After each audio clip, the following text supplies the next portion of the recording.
Welcome to Evenings in Elul, the 18th in the series, which means we are less than 2 weeks away from Rosh Hashanah. This evening I'd like to look at an extract from the Yom Kippur Additional Service.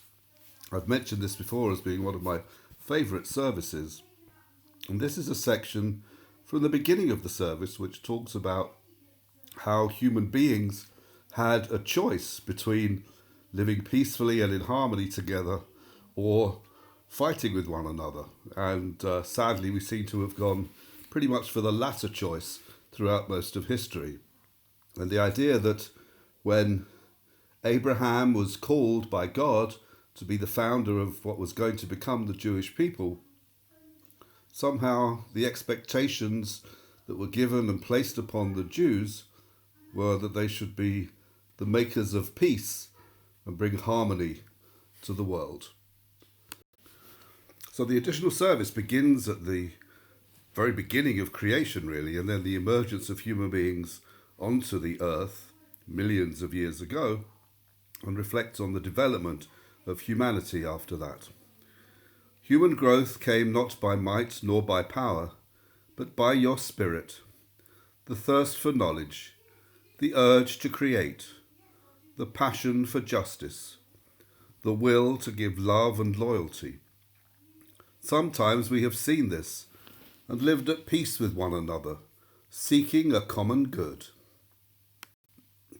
But all too often we have lost touch with the divine wisdom within us, preferring ways of savagery, abusing our gift for invention to forge for ourselves an ever more sinister armory of weapons of mass destruction. How long, Eternal One, shall the curse of Cain continue to haunt the human race?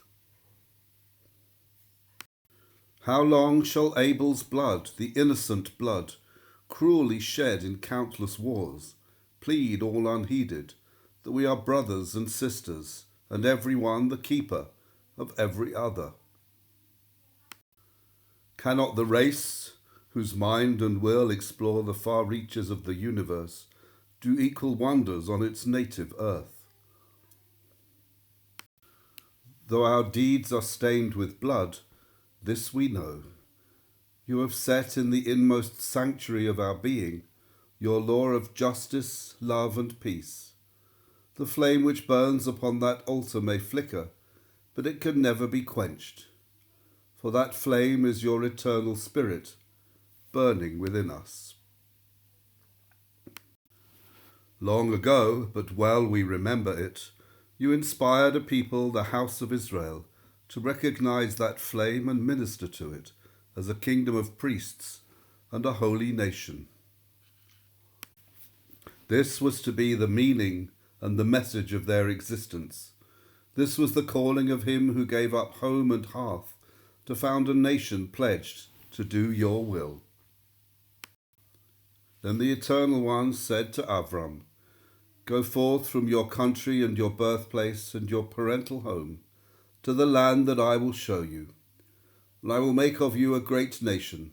I will bless you and make your name great, and you shall be a blessing. Through you shall all the families of the earth be blessed.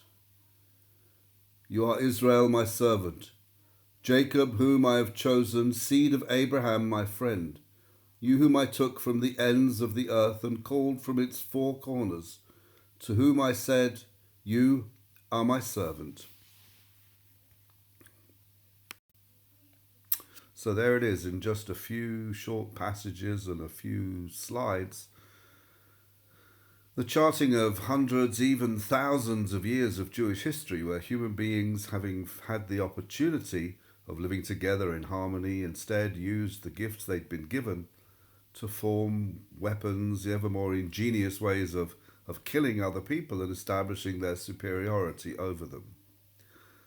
But at the heart of Jewish teaching and the Jewish message is the idea that our ancestor Avram was called and told that there was a different way to live, a better vision of the world, that he and his descendants would in their turn seek to implement, a vision of the harmony and the peace that is possible among human beings, and our responsibility as descendants of Abraham is to seek that goal, to look towards us, to look inside ourselves at the flame of justice that burns within us, that spark of divinity that carries every human being through their lives.